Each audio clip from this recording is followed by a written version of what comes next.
కడుపుకి అన్నమే తింటున్నావా? అదేంటండి అలా అడుగుతున్నారని కదా మీ సందేహం. అవునండి, మేము తెలుగుస్, మేము మాట్లాడేది ఇంగ్లీష్. ఎప్పుడైనా తెలుగులో కూడా మాట్లాడతాం. మేం కడుపుకి అన్నం తినడం ఎప్పుడో మానేశాం. స్టైల్గా మీల్స్ చేస్తాం. కంచం విసిరేసి ప్లేట్ పట్టుకున్నాం. కూర వదిలేసి కర్రీ మింగుతున్నాం. లోటా పారేసి గ్లాస్ తెచ్చుకున్నాం. పచ్చడి మర్చిపోయి పికిలేసుకుంటున్నాం. సీసా తోసేసి బాటిల్ తీసుకున్నాం. నీళ్లు నమిలేసి వాటర్ తాగుతున్నాం. చెంచాగిరి చేసి మరీ స్పూన్ అందుకున్నాం. పాలు పంచుకోవడం నచ్చదు మాకు. మిల్క్ అంటే చాలా మోజు. పెరుగు అంటే మాకు పెరగడం నచ్చదు. కరడు కరడు అంటూ కరుడు కట్టుకుపోయాం. మా ఉప్పు తిన్న వాళ్ళకి మేం సాల్ట్ వేస్తాం. ఘాట్ అంటే మాకు అస్సలు నచ్చదు. ఏదైనా సరే స్పైసీగా ఉండాలి. తీపి మా ఒంటికి పడనే పడదు. స్వీట్ అంటే మాత్రం చాలా ఇష్టం. మేము తెలుగుస్, మేము మాట్లాడేది ఇంగ్లీష్. ఎప్పుడైనా తెలుగులో కూడా మాట్లాడతాం. మేము చొక్కాలు చించేసి షర్ట్లు వేసుకుంటాం. మేము కుర్చీ మీద కూర్చోలేము, చైరు కావాలి. మంచం అంటే మాకు కొంచెం కూడా నచ్చదు.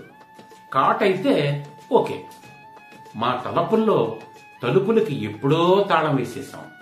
డోర్ లాక్ చేసి కీస్ సంచిలో వెయ్యాలంటే భయం, బ్యాగ్లో వేస్తాం. మాకు సూదిలో దారం ఎక్కించడం అంటే ఎంత నామోషియో. నీడిలో థ్రెడ్ అయితే హ్యాపీ. మేము తెలుగుస్, మేము మాట్లాడేది ఇంగ్లీష్. ఎప్పుడైనా తెలుగులో కూడా మాట్లాడతామండోయ్. పలకలు, కలాలు, కాగితాలు, పుస్తకాలు అంటే మాకు ఎంత బరువు చేటో. స్లేటు, పెన్ను, పేపరు, బుక్స్ అంటే మాకు అదో పిచ్చి. పాఠాలు నేర్చుకోవటానికి మా పిల్లలకి సంచి ఇచ్చి బడికి పంపటానికి మాకెంత సిగ్గో. బ్యాగ్లో బుక్స్ పెట్టి లెసన్స్ నేర్చుకోమని సాగదీసుకుని నవ్వుతూ సాగనందుతాం. మేము రోజు సబ్బుతో స్నానం చెయ్యం, సోప్తో బాత్ చేస్తాం. సమయం విలువ ఏ టైంలో మర్చిపోయామో మాకు గుర్తే లేదు. మేము తెలుగుస్, మేము మాట్లాడేది ఇంగ్లీష్. ఎప్పుడైనా తెలుగులో కూడా మాట్లాడతాం. పిన్ని, అత్తయ్య, అత్తమ్మ అనే పిలుపులకి నీళ్లు వదిలేసాం. అందర్నీ సింపుల్ గా ఆంటీలు చేసేసాం. నల్లాంటి, తెల్లాంటి, ఎదురింటాంటి, స్వీపర్ ఆంటీ ఎంత సింపుల్ గా ఉందో కదా.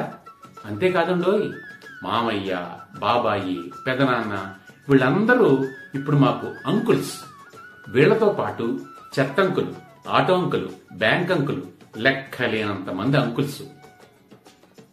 అక్కని, చెల్లిని సిస్ అని, అన్నని, తమ్ముణ్ణి బ్రో అని అర్థం పర్థం లేకుండా పిలుస్తాం. అన్నిటినీ మించి అమ్మని మమ్మీ చేసేసాం, నాన్నని డమ్మీ చేసేసాం. అవునండి, మేం తెలుగుస్, మేం మాట్లాడేది ఇంగ్లీష్. ఎప్పుడైనా తెలుగులో కూడా మాట్లాడతాం.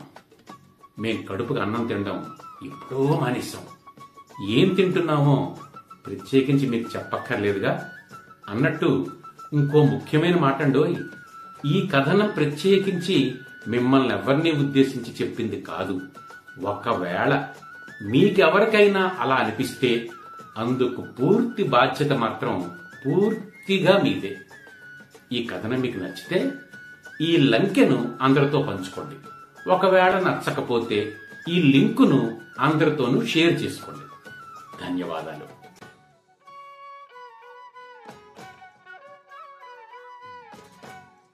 మిత్రులందరికీ తెలుగు భాష క్రీడా దినోత్సవ శుభాకాంక్షలు.